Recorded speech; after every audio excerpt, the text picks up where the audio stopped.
I would like to welcome you again. This is HULDA OFFENBAUER. Are you still proud, or are you honest enough to admit that you are wrong? Well, human pride has been the undoing of many people. Let's take a look at the Bible and see what we find about this. In John 8:39, we read that Jesus says, "For judgment I have come into this world, that those who do not see may see, and those who see may become blind." This is the judgment, that those who see will become blind, and those who don't see will see. But what does that mean? To whom is he speaking here? He speaks to the scribes and Pharisees. They strictly adhered to the word of the Old Testament, Moses. That was their foundation, and they did not deviate from it 1 millimeter. Who are they today? Today we could say that these people are the Bible fundamentalists. But we know the letter kills and the spirit makes alive. The scribes and the Pharisees were proud of their religious knowledge, and therefore they said, "We see, we know everything, we know."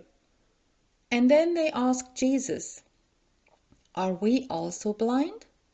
And Jesus said, "If you were blind, you would have no sin.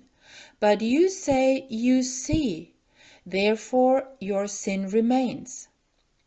That is, if they would be honest enough and have the courage to admit that they are wrong, have a wrong faith, then it would be a relief for them.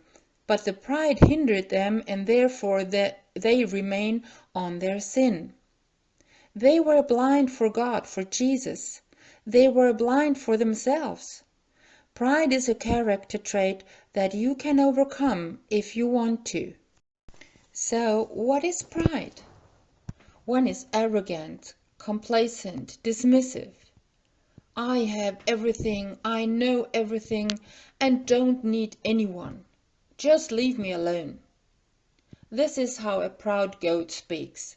This is Pharisee pride. In Revelation 3:17 there is a warning. "Because you say I'm rich, I have become rich.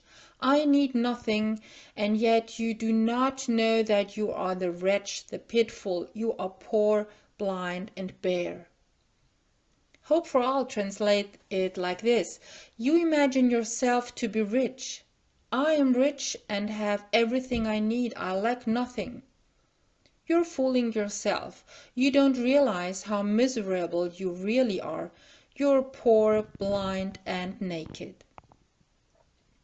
I think we should always question ourselves. Am I on the right path? Do I have the right image of God? Do I see Jesus correctly? Do I see myself correctly? How does God see me? We should question ourselves every day anew. It is not so that we know everything. We know some things, of course, and we know what the truth is. Jesus Christ is the truth. He has revealed to us the truth about God, how God really is, how the Father is. We should not reject the other, believing that we know better. Maybe someone else also has a piece of truth which we should consider. And if someone has a different opinion, like Jesus, like he always said to the ancients, "But I say unto you," that means he turned the 5 Moses books from the Old Testament upside down and said, "But I say unto you." That was part of the reason they nailed him to the cross back then. How do we deal with it today when someone says to us, "Look, what you believe is not true at all"? Here it is always the reaction that is decisive. Of course, I can silence the other person, I can turn away, think that he's crazy, that is pride. But we should really be honest and question whether there could be something to it. Of course, Constructive criticism is allowed and important. I don't go in for name-calling, but if someone points something out to me, I go into prayer with it, read about it in the Bible, and then decide whether to accept it or not.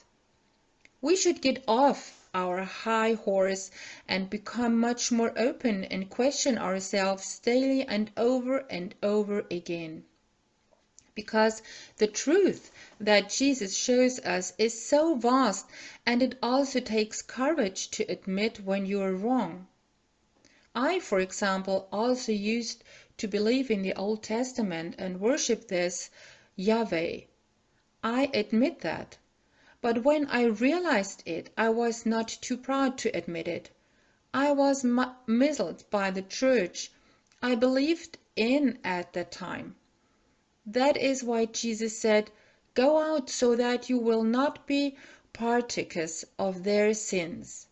The best thing is to get out of all institutions and sit down by yourself and find out the truth by yourself with the help of the Bible, Jesus Christ, and the Holy Spirit. Everyone who asks for the truth is supported by God thereby. Who searches, he will find. James says, "If you lack wisdom, ask God, who pushes no one away. He will give it gladly." It is only up to us. Do I want? Am I courageous? Honest enough to correct my life again and again because of what God shows me? There are many people coming our way who are telling us something. We may examine and question that and react or act accordingly. So are you still proud or honest enough to change something and admit that you were wrong? I wish you much courage to answer this question and God's richest blessing.